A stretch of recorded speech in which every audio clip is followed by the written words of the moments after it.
हामीले लाखौं रुपियाँ जम्मा गरेर राखेको ब्याङ्क एक दिन गएर डुब्यो भने हामीले त्यहाँ जम्मा गरेको पैसा हामीलाई कसले फिर्ता दिन्छ त? मानौ कुनै ब्याङ्क दिवालिया भयो भने चाहिँ के हुन्छ है त?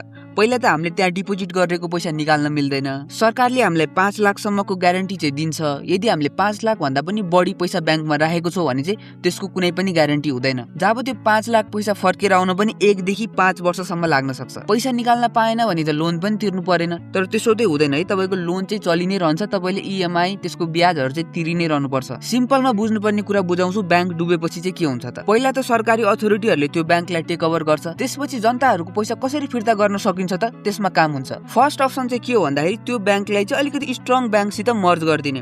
त्यसमा के हुन्छ भन्दाखेरि त्यो ब्याङ्कको नाम चेन्ज हुन सक्छ, लोगो चेन्ज हुन सक्छ, अर्को ब्याङ्कको लोगो आउन सक्छ।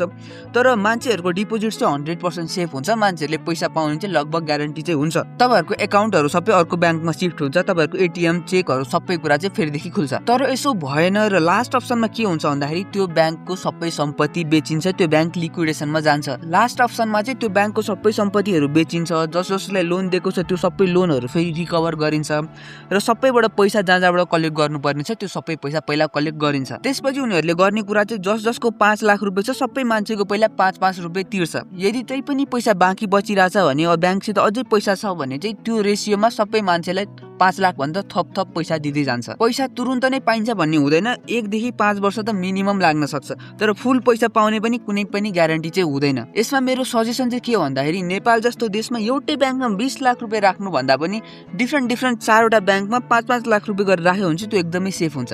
ब्याङ्क डुबे पनि सरकारले 5 लाख रुपैयाँ तपाईलाई जसरी पनि फिर्ता गर्छ नै गर्छ। म चाहिँ यस्तै भिडियोजहरु बनाइरा हुन्छु। यदि तपाईलाई यो भिडियो मन पर्यो भने यो राइज पैसा भन्ने च्यानललाई फलो गर्नु र यो भिडियोलाई लाइक गर्नुस्।